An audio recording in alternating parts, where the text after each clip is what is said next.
Bismillahirrahmanirrahim. Alhamdulillahirabbil alamin. Assalatu wassalamu ala sayyidina Muhammadin wa ala alihi wa sahbihi ajma'in, amma ba'd. Al-babus tsamin, mansuratul ahadits al-mukhtalifah. Utawi bab yang ke-8 adalah tebaran hadis-hadis al-mukhtalifah yang bermacam-macam. Hadis tentang macam-macam. Yang pertama, lamsul mar'atil ajnabiyah, hukum menyentuh perempuan lain mahram. Qala Allah Ta'ala, telah berfirman Allah Subhanahu wa Ta'ala, ya ayyuhalladzina amanu idza qumtum ilas salati faghsilu wujuhakum wa aydiyakum ilal marafiqi wamsahu biru'usikum wa arjulakum ilal ka'bain wa in kuntum junuban fattahharu wa in kuntum marda aw ala safarin aw jaa ahadum minkum minal ghaid aw lamastumun nisa. Ya ayyuhalladzina amanu, hai orang-orang yang beriman, idza qumtum ilas salati, jika kalian berdiri beranjak untuk mengerjakan salat, faghsilu wujuhakum, maka basuhlah terlebih dulu wajah-wajahmu dan basuhlah tanganmu, alias perintah berwudu. Paham? Perintah berwudu sebelum salat. Wudu itu menyangkut hadas kecil apa besar? Kecil. Auja ahadun, atau telah datang seseorang minkum dari kamu semua, minal ghaid, dari WC, buang air, pipis, itu hadas kecil apa besar? Halo, suwe-suwe. Hadas kecil. Dari WC itu hadas, ojo ngelamun, dari WC itu hadas kecil. Wudu apa mandi? Wudu. Ketahuilah ayat ini dari awal membahas tentang hadas kecil. Membahas tentang wudu. Paham? Aula mastumun nisa, atau kalian sentuh perempuan. Beberapa orang di luar NU, sebagian teman-teman Muhammadiyah, HMI, yang mengatakan nyentuh perempuan enggak batal, mereka memaknai lamastum, itu dimaknai dengan jima, atau kalian jima istrimu. Jadi menurut mereka yang membatalkan itu jima. Kalau menyentuh biasa tidak. Halo. Kalau menyentuh biasa tidak batal menurut mereka. Yang kita pertanyakan, kalau menyentuh biasa enggak batal, sebab menurut kamu lamastum maknanya jima. Jima itu kan hadas besar, bukan hadas kecil. Jima itu konsekuensinya mandi jinabat, bukan wudu. Padahal dari awal yang dibahas ayat itu tentang wudu, tentang hadas kecil. Kalau tahu-tahu lamastum kau maknain jima, yang berarti mandi besar, hadas besar, itu pemaknaan yang keluar dari konteks. Paham? Hah? Jadi jangan dimaknain jima, sebab kalau jima bukan lagi hadas kecil, tapi hadas besar. Bukan lagi masalah wudu, tapi mandi jinabat. Padahal dari awal ayat, perintah basuh wajahmu, basuh tanganmu, itu wudu hadas kecil. Penafsiran yang akhirnya keluar dari konteks itu penafsiran yang enggak benar. Paham? Supaya enggak keluar dari konteks, dari awal wudu, kamu datang dari WC itu juga tentang wudu, ya. Maka supaya lamastum itu tetap tentang wudu, maknanya ya nyentuh biasa, jangan dimaknai jima. Kesimpulannya menurut Quran, nyentuh itu membatalkan wudu. Paham? Maksudnya lamastum, kamu menyentuh kama fi qiraati Ibnu Mas'ud, sebagaimana dalam qiraahnya Ibnu Mas'ud. Iki sing SMP program dhewe tadi. Apa? Oh. Ini kok kaya anak bocah SMP. Apa sih enggak mulai? Lah mambengi terawih kok akeh. Iku bocah ndiae. Oh. Sing ngarep gak oleh nggih parkir lho ya. Digawe jamaah iki lho. Iso uga ngaji ku durung buka terus gak patek ketara lemu ya. Terawih semari buka. Bismillahirrahmanirrahim. Warawaina dan kami meriwayatkan fi sahih Muslim, dalam kitab Sahih Muslim, ana Aisyah dari Siti Aisyah radhiyallahu anha. Qalat, mengucap si Aisyah, iftaqattu, saya kehilangan Nabi Muhammad sallallahu alaihi wasallam dzata lailatin, pada suatu malam. Nabi itu istrinya lebih dari satu, sehingga kayak Siti Aisyah itu bisa dapat kesempatan bermalam dengan Nabi itu paling seminggu sekali.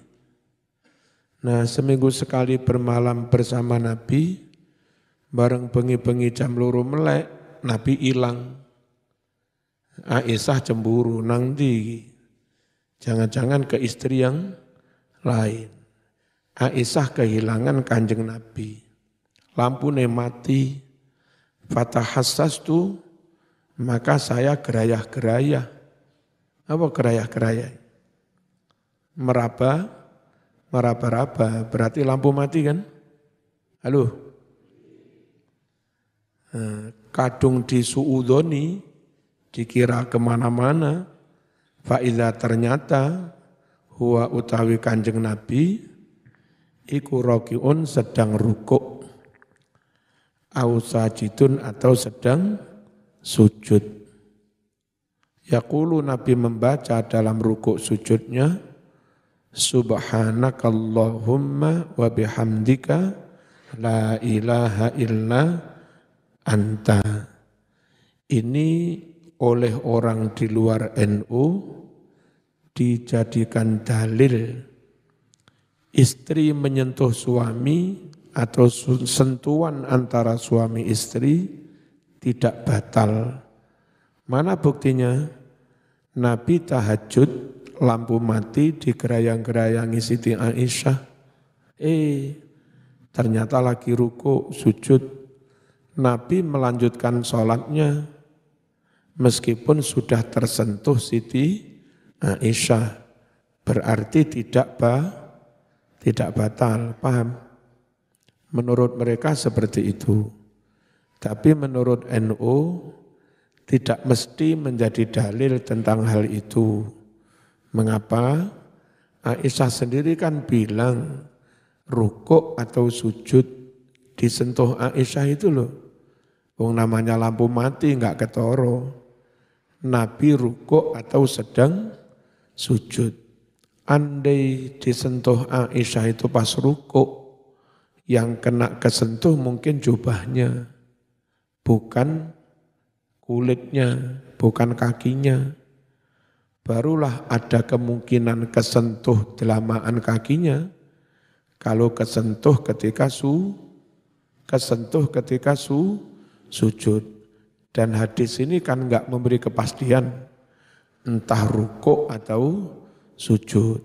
Nah, senyampang hadis ini enggak memberi kepastian, mending merujuk kepada ayat yang lebih pasti.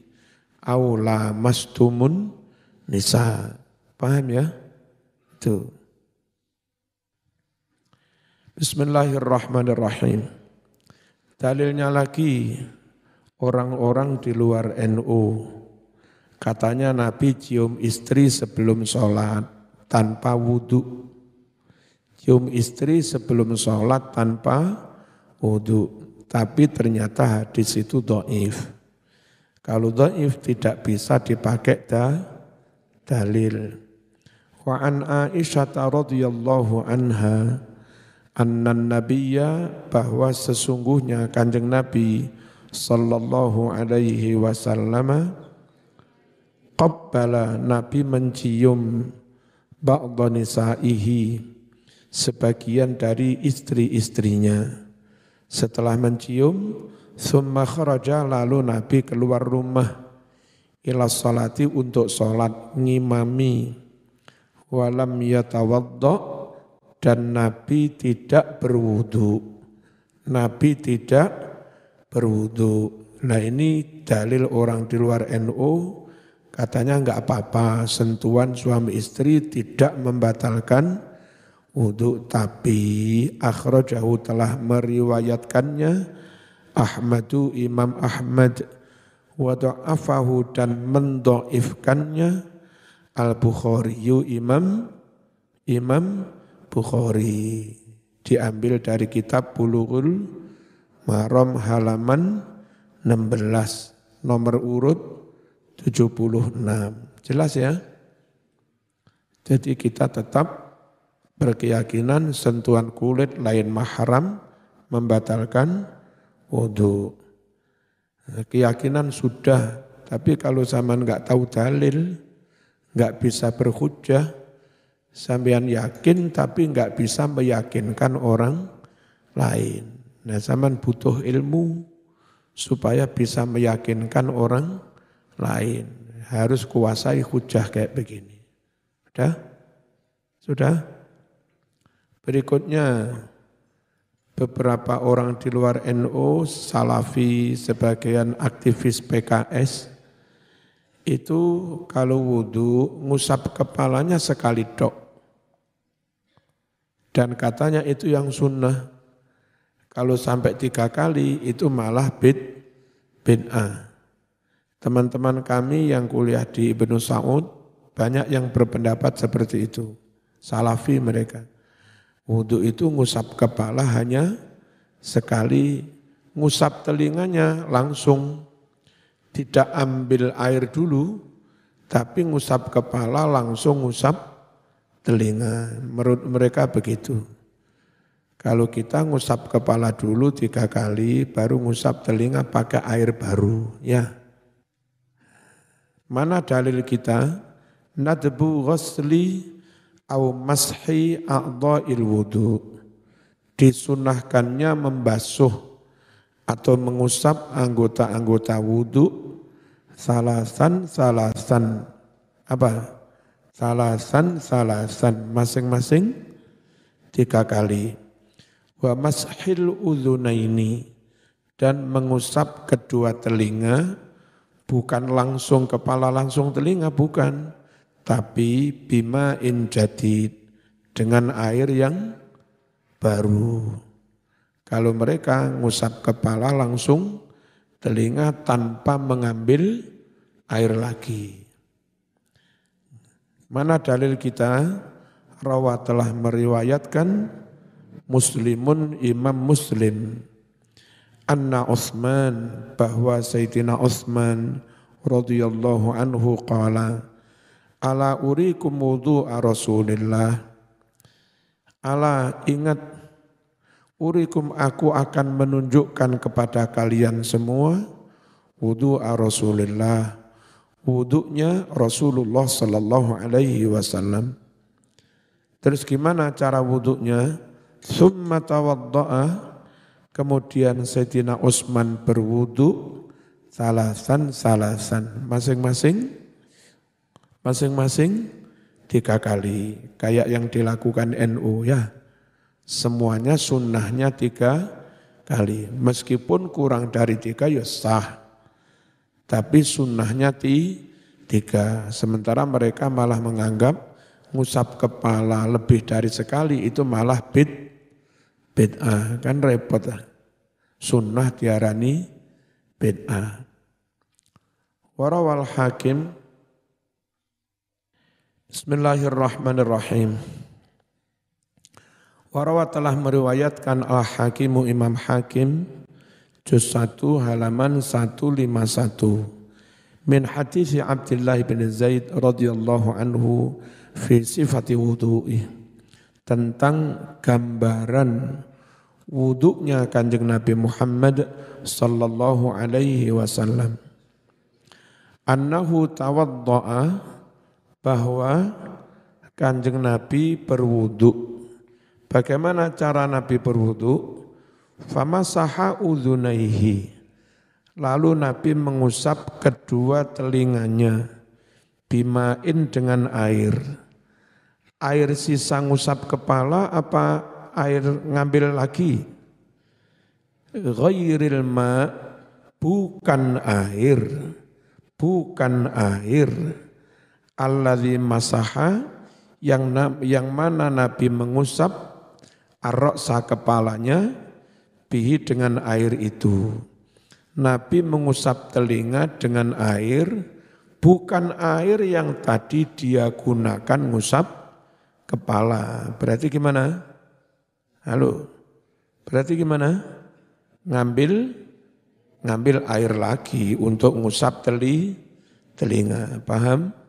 Sementara kalau salafi itu begini, nah gitu, tidak ngambil air lagi. Ya terserah, itu urusan mereka. Tapi kita enggak mau kalau sudah benar malah dibid'ahkan. Ya, jangan gampang menyerah, wong bener. Qala mengucap Al-Hafidh Adz-Dzahabi, apa ngucapnya?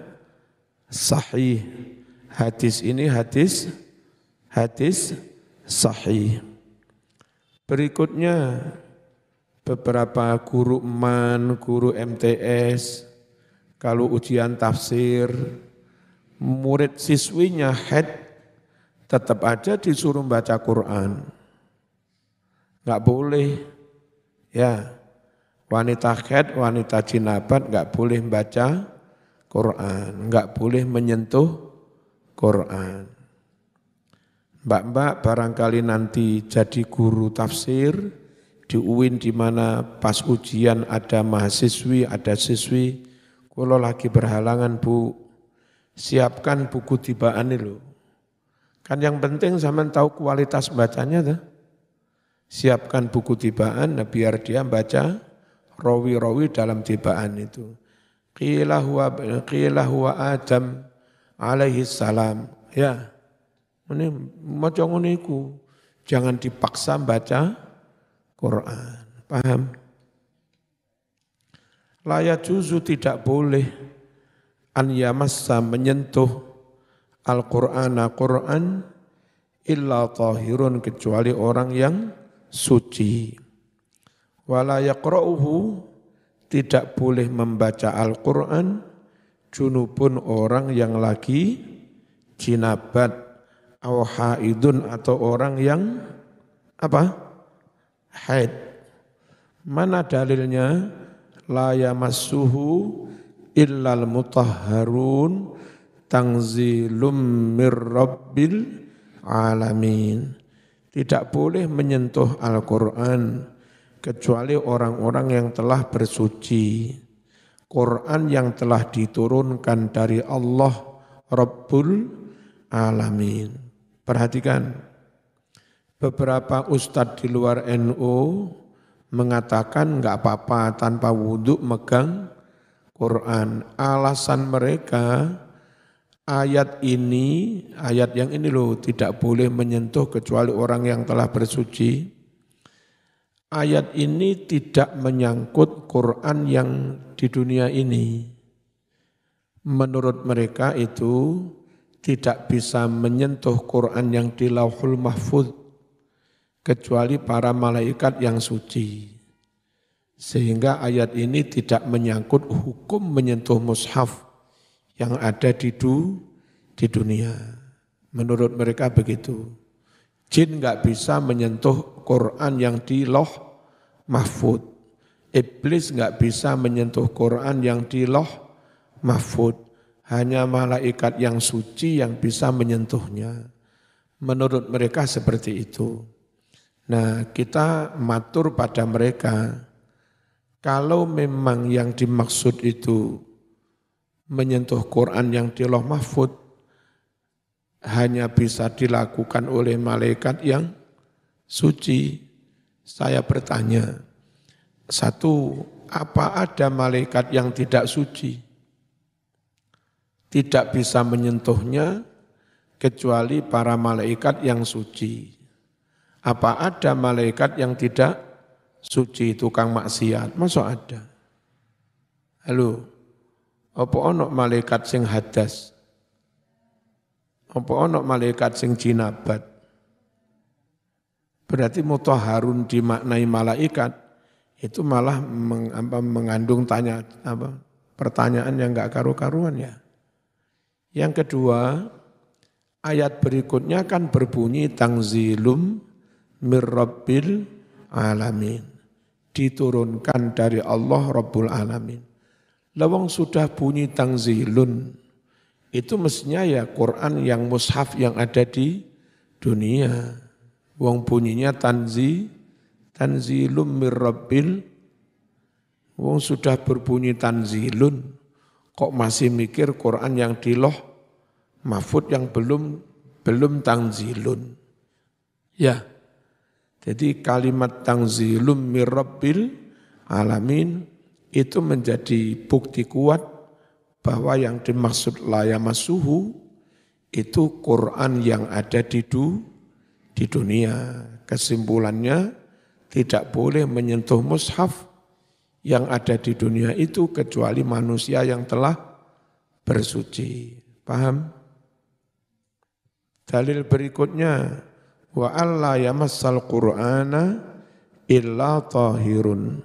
Sungguh tidak boleh menyentuh Al-Quran kecuali orang yang suci. Kalimat ini bagian dari risalah, bagian dari surat panjang, surat kenegaraan, semacam undang-undang begitu, yang dikirimkan Kanjeng Nabi kepada penduduk Yaman. Gubernurnya ketika itu Mu'ad. Ya. Nah, aturan yang berlaku bagi Muslim Yaman antara lain, jangan menyentuh Al-Quran kecuali orang yang suci. Kalau ini kau maknai Quran yang di Lauh Mahfuz, kok yo aneh-aneh. Wong ini surat ditujukan kepada penduduk Yaman, bukan penduduk Lauh Mahfuz. Halo, paham? Berikutnya, Ani bin Umar kurang alif. Ani bin Umar radhiyallahu anhuma qala telah bersabda Rasulullah sallallahu alaihi wasallam, la yaqra'ul junubu wal haidu syai'an minal Qur'an. Janganlah membaca al-junubu orang jinabat wal haidu wanita haid, jangan membaca syai'an sedikit pun minal Qur'an dari Al-Qur'an. Hadis riwayat Imam Ibnu Majah. Jelas ya? Ya. Dah kita tetap ikut NU, ikut madhab Syafi'i. Tanpa kita membid'ah-bid'ahkan madhab yang lain. Nadbut du'a ba'dal adzan wa qablal iqamah. disunnahkannya berdoa setelah azan dan sebelum iqamat. Mana dalilnya? An Anasin radhiyallahu anhu, ad-du'a'u la yuraddu, doa tidaklah ditolak, pasti diterima. Kapan itu Mas? Kapan itu? Bainal adzan wal iqamah, antara adzan dan iqamat. Rawahu Ahmad wa Abu Dawud wa Tirmidzi wa Nasa'i wa Ibnu Hibban, haditsun sahih. Berikutnya an Anasin radhiyallahu anhu, ad-du'a bainal adzan wal iqamah mustajabun. Doa antara azan dan iqamah bakal diijabahi. Maka fada'u, berdoalah kalian semua. Ada perintah dari Nabi kan? Berarti sunnah. Di NU dengarkan. Berdoa boleh dengan bahasa lagu biasa. Rabbana atina fid dunya hasanah fil akhirati hasanah. Boleh. Salawat juga doa. Allahumma shalli ala sayyidina Muhammad boleh. Tapi juga boleh berdoa pakai syair, pakai lagu. Allahumma shalli ala sayyidina Muhammad. Boleh. Dan itu boleh diucapkan setelah azan sebelum iqamat. Lalu dalam tradisi NU, berdoa yang memang sunnah, kalau dilakukan disebut pujian. Berarti pujian itu boleh. Itulah. Ya, paham? Rawahul arba'ah, diriwayatkan 4 perawi, haditsun sahih. Berikutnya lebih jelas. Ya Umma Rafi', wahai Ummu Rafi', idza qumti ila salati fasabbihillaha ta'ala asyran. Jika kamu hendak mengerjakan salat, kamu berdiri, beranjak mengerjakan salat, maka bertasbihlah kepada Allah 10 kali. Wa hallilihi asyran, bertahlillah kepada Allah 10 kali. Wahmadihi asyran, bertahmidlah kepada Allah 10 kali. Wa kabbirihi asyran, bertakbirlah kepada Allah 10 kali. Apa itu? Tasbih, tahmid, tahlil, takbir. Berarti apa? Subhanallah walhamdulillah wa la ilaha illallah wallahu akbar. Sampai berapa kali? 10 kali. Lah di NU kadang dilagokne. Subhanallah walhamdulillah. Kan ngono ya? Boleh baca itu? Bukan boleh, sunnah. Wong diperintah, dilakukan boleh? Boleh. Enggak dilakukan? Boleh. Wastaghfirihi asyran, beristighfarlah kepada Allah 10 kali. Fa innaki idza sabbahti, sungguh engkau wahai Ummu Rafi', jika kamu bertasbih, qala Allah berfirman menjawab, hadzali, tasbih ini buat saya. Wa idza halalti, jika kamu membaca tahlil, qala Allah menjawab merespon, hadzali, tahlil ini buat saya. Wa idza hamidti, jika kamu bertahmid, qala Allah menjawab, hadzali, tahmid ini buat saya. Wa idza kabbarti, qala Allah menjawab, hadzali, takbir ini buat saya. Wa idza astaghfarti, jika kamu minta ampun, ya Allah nyuwun ngapura, ya Allah nyuwun ngapura, ya Allah nyuwun ngapura, qala Allah menjawab, qad fa'atu, wis tak lakoni. Apa maksudnya? Wis tak sepuro. Nah, perlu sebelum sholat baca begitu-begitu. Tapi sayang orang di luar NU menganggap itu bid'ah. Enggak apa-apa, lanjut aja. Wong kita punya dalil. Hadis riwayat Imam Ibnu Sunni nomor 107. Qala Ibnul Allam, qala Ibnu Hajar, haditsun hasan, bukan hadis dhaif, diambil dari kitab Al-Futuhatul Ilahiyah juz 2 halaman 144.